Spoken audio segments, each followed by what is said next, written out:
എന്ത് പറ്റി? ആരെന്നെ വെടിവെച്ചു? കൊല്ലാൻ ശ്രമിച്ചു.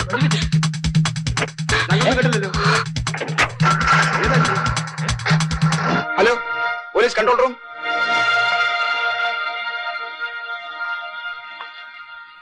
ആ സ്ത്രീയോടെ ഞങ്ങളിവിടെ വരുമ്പോ ആരുമില്ലായിരുന്നു.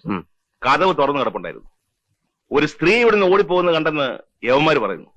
ഓടിപ്പോയോ എന്നിവര് പറയുന്നു. ആരാ കണ്ടത് ഓടിപ്പോകുന്നത്? ഞങ്ങൾ കണ്ടു സാർ. അവരുടെ ദേഹത്ത് മുറിവെല്ലാം ഉണ്ടായിരുന്നോ? ഇല്ല.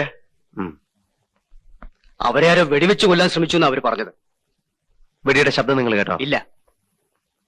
ഈ ഫ്ലാറ്റിൽ നിന്നാണ് അവർ ഓടിപ്പോയെന്ന് എങ്ങനെ അറിയാം? അത് ഇങ്ങേരാണ് പറഞ്ഞത് സാർ. ഇവിടെ നിന്നാണ് സാർ പോയത്. ആരാ സ്ത്രീ? അത് പറയടോ. ആഭ്യന്തരമന്ത്രിയുടെ പെങ്ങളാണ് സാർ. അറിയുഷ്? അതെ സാർ. സത്യമേ പറയാവൂ. ഇത് അവരുടെ ഫ്ലാറ്റാണ് സാർ. സ്ഥിരതാമസം ഇല്ലെന്നേ ഉള്ളൂ സാർ. പിന്നെ ഇടയ്ക്കിടെ ചില വിസിറ്റുകളൊക്കെ ഉണ്ട്. ഒറ്റയ്ക്കാണോ വരാറ്? അത് ആദ്യം ആ സ്ത്രീ ഒറ്റയ്ക്ക് വരും. പിന്നെ കുറച്ചു കഴിഞ്ഞ് വേറെ ആരെങ്കിലും വരും. ഇന്ന് വന്നയാള് നേരത്തെ പോകുന്ന ഞാൻ കണ്ടു സാർ. അയാളെ നിങ്ങൾക്കറിയോ? ഇല്ല സാർ. ഇനി ആവശ്യമുണ്ടെങ്കിൽ ഞാൻ വിളിപ്പിക്കും. ഇവരുടെയൊക്കെ അഡ്രസ് വാങ്ങി വയ്ക്കണം. ശരി സാർ. വരണം.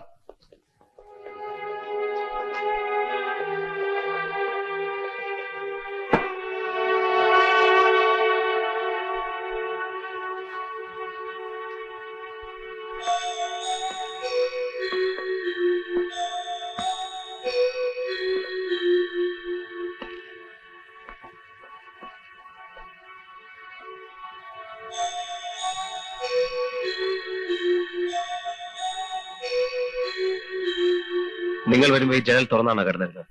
അതെ സാർ.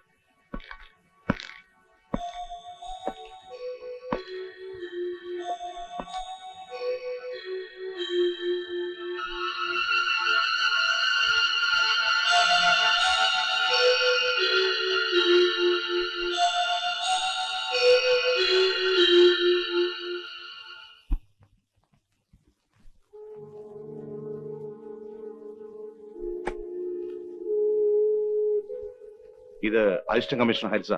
ഇരിക്കണം.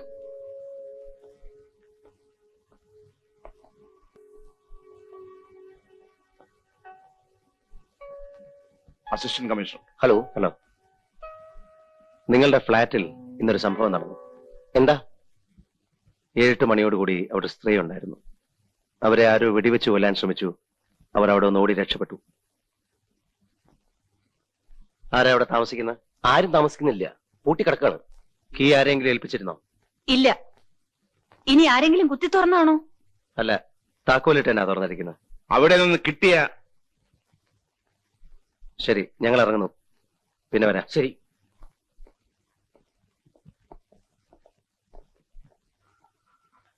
നിന്നെ ആരാ കൊല്ലാൻ ശ്രമിച്ചത്? എന്നെയോ? നിന്നെയോ അതോ നിന്റെ കൂടെ ഉണ്ടായിരുന്നവനെയോ?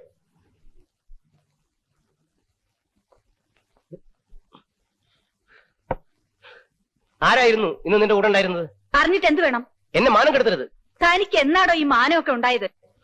മന്ത്രിയുടെ പെങ്ങളാണല്ലോ. നാളെ വെണ്ടയ്ക്ക അക്ഷരത്തിലായിരിക്കും പത്രങ്ങൾ അടിച്ചു വരുന്നത്.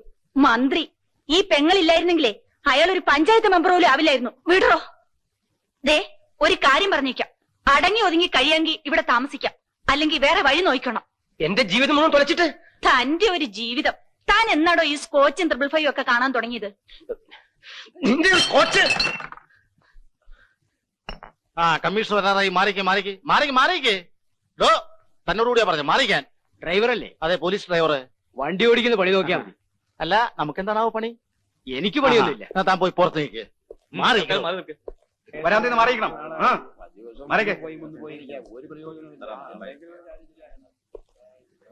പറഞ്ഞേ കേക്കില്ല, മാറി നിൽക്കാൻ.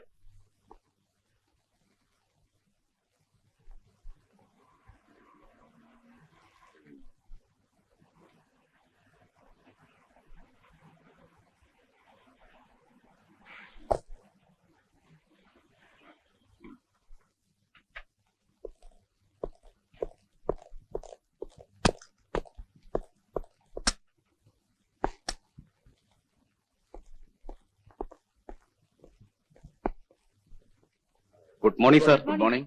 എല്ലാവരും ഉണ്ടല്ലോ, എന്താ പ്രത്യേകിച്ച്? ഫോണിൽ കിട്ടാത്തതുകൊണ്ട് സാറിനെ ഒന്ന് നേരിൽ കാണാമെന്ന് കരുതി.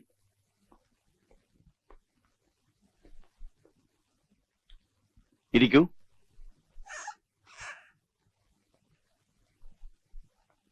ആ, കുടിക്കാൻ എന്താ? ഞങ്ങൾക്ക് കുടിക്കാനൊന്നും വേണ്ട, ന്യൂസാണ് വേണ്ടത്. ന്യൂസ് ഉള്ളപ്പോൾ ഞാൻ നിങ്ങളെ ക്ഷണിച്ചു വരുത്താറുണ്ടല്ലോ. ഇവിടെ അടുത്തടുത്ത് 2 കൊല നടക്കുകയും ഇന്നലെ രാത്രി മറ്റൊരു കൊലയ്ക്കുള്ള ശ്രമം നടക്കുകയും ചെയ്തിട്ടും സാർ ഞങ്ങൾ ക്ഷണിച്ചില്ലല്ലോ. ഇതൊന്നും ന്യൂസ് അല്ലെന്നാണ് സാർ പറയുന്നത്. ഓ, അതാണോ കാര്യം? Just a minute. Mister Hari, will you please come here? ഞാൻ വിളിച്ചത് അസിസ്റ്റന്റ് കമ്മീഷണർ ഹരിപ്രസാദിനെയാണ്. ജൂറിസ്ഡിക്ഷൻ നോക്കാതെ ഈ കേസുകളുടെ എല്ലാ അന്വേഷണം മിസ്റ്റർ ഹരിയാണ് ഏൽപ്പിച്ചിരിക്കുന്നത്. പിന്നെ അന്വേഷണം പൂർത്തിയാവാതെ നിങ്ങളെ കാണണ്ടെന്നാണ് ഹരിയുടെ അഭിപ്രായം. Please, assistant commissioner Hariprasad. ഇവരൊക്കെ അറിയാമല്ലോ, ഇവിടുത്തെ പ്രധാന പത്രങ്ങളുടെ റിപ്പോർട്ടേഴ്സ് ആണ്. ഇവർക്ക് ഹരിയിൽ നിന്ന് ചിലതൊക്കെ അറിയണമെന്ന്. സിറ്റിയിൽ നടക്കുന്ന കൊലപാതകങ്ങളെ കുറിച്ച് എന്താ പറയാനുള്ളത്? അന്വേഷണം നടക്കുന്നു. അത് പിന്നെ അന്വേഷിക്കാതിരിക്കുമോ? കൊലപാതകം നടന്ന അന്വേഷിക്കും. എന്തെങ്കിലും തുമ്പ് കിട്ടിയെന്നാണ് ഞങ്ങൾക്ക് അറിയേണ്ടത്. കിട്ടുമ്പോ അറിയിക്കാം. ആഭ്യന്തരമന്ത്രിയുടെ പെങ്ങളുടെ നേർക്കാണ് ഇന്നലെ വെടിവെച്ചത്. ആയുസിന്റെ വലിപ്പം കൊണ്ട് അവർ രക്ഷപ്പെട്ടതാ. ഈ സംഭവത്തിന്റെ പിന്നിൽ രാഷ്ട്രീയ കളി വല്ലതുള്ളതായിട്ട് സാറിന് തോന്നിയിട്ടുണ്ടോ? രാഷ്ട്രീയം എന്തെങ്കിലും ഉള്ളതായി എനിക്ക് തോന്നിയിട്ടില്ല. അത് കളി വേറെയാ. You are correct. സാർ, ജനങ്ങൾ ആകെ പേടിച്ചിരിക്കുക. കഴിഞ്ഞ 2 ആഴ്ചയ്ക്കുള്ളിലാ 2 കൊലപാതകങ്ങളും 1 കൊലപാതക ശ്രമവും നടന്നത്. അതും എല്ലാ സ്ത്രീകളെ. എനിക്കൊരു ഡൗട്ട് ഉണ്ട്. സ്ത്രീകളോട് എന്തോ പ്രത്യേക വിരോധമുള്ള ആരെങ്കിലും ആയിരിക്കണം ഇതിന്റെ പിറകിലുള്ളത്. അങ്ങനെയല്ലേ മിസ്റ്റർ ഹരി? എനിക്കങ്ങനെ തോന്നുന്നില്ല സാർ. അപ്പോ നിങ്ങൾ തമ്മിൽ തന്നെ അഭിപ്രായ വ്യത്യാസമാ? ഒന്നും മിണ്ടായിരോ. കമ്മീഷണർ സാർ പറഞ്ഞു സ്ത്രീകളോട് എന്തോ പ്രത്യേക വിരോധമുള്ള ആരെങ്കിലും ആയിരിക്കും ഇതിന്റെ പുറകിലെന്ന്. സാർ പറയുന്നു അങ്ങനെയല്ല. എന്താ അതിന്റെ കാരണം? എന്റെ അന്വേഷണത്തിൽ മനസ്സിലായത് മരിച്ച 2 സ്ത്രീകളും വളരെ നല്ലവരായിരുന്നു എന്നാണ്. അവരുടെ സ്വഭാവത്തിൽ ഒരു പോറൽ പോലും ഉണ്ടായിരുന്നില്ല. പക്ഷേ ആഭ്യന്തരമന്ത്രിയുടെ പെങ്ങൾ പിഴയാണെന്നല്ലേ? ഞങ്ങൾക്ക് അങ്ങനെ കൊടുക്കാമല്ലോ. ഞാൻ അങ്ങനെ പറഞ്ഞിട്ടില്ല. Don't put your ideas into my mouth. അന്വേഷണം നടക്കുന്നേ ഉള്ളൂ എന്ന് നിങ്ങൾക്കറിയാമല്ലോ. അതിനെ പ്രതികൂലമായി ബാധിക്കുന്ന തരത്തിൽ ഒന്നും എഴുതരുത്. എന്തെങ്കിലും കൃത്യമായ വിവരങ്ങൾ കിട്ടിയാൽ നിങ്ങളെ അറിയിക്കാം. ശരി സാർ.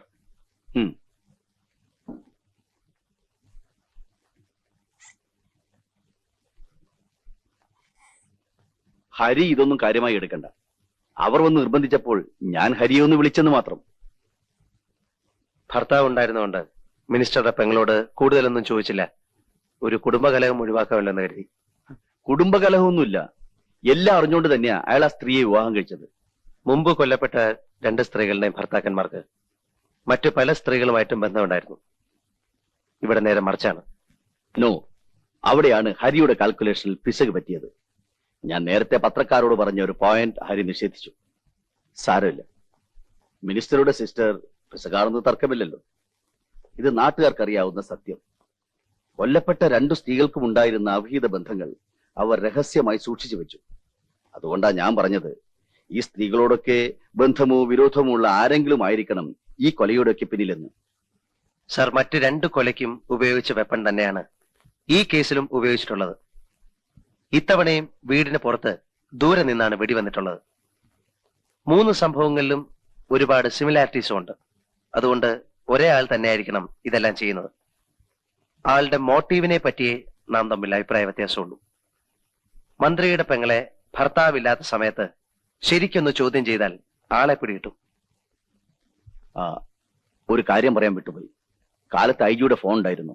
മിനിസ്റ്റർ ഇൻസ്ട്രക്ട് ചെയ്തിട്ടുണ്ട് ആ സ്ത്രീയെ വേണ്ടാത്ത ചോദ്യങ്ങൾ ചോദിച്ച് ഹരാസ് ചെയ്തതെന്ന്. പിന്നെ എങ്ങനെയാണ് സാർ?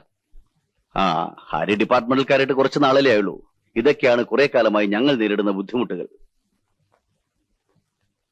ശരി.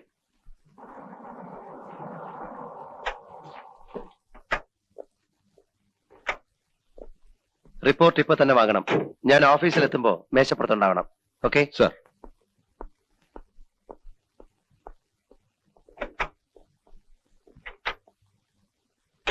എന്തോ നോക്കേ സാർ, വിശന്നിട്ട് വയ്യ അല്ലേ സാർ? മണി 1:15.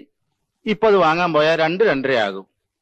ഊണ് കഴിഞ്ഞിട്ട് അങ്ങോട്ട് ചെന്നാ കൃത്യസമയമായിരിക്കും അല്ലേ സാർ? വണ്ടി വിടറോ? Okay sir.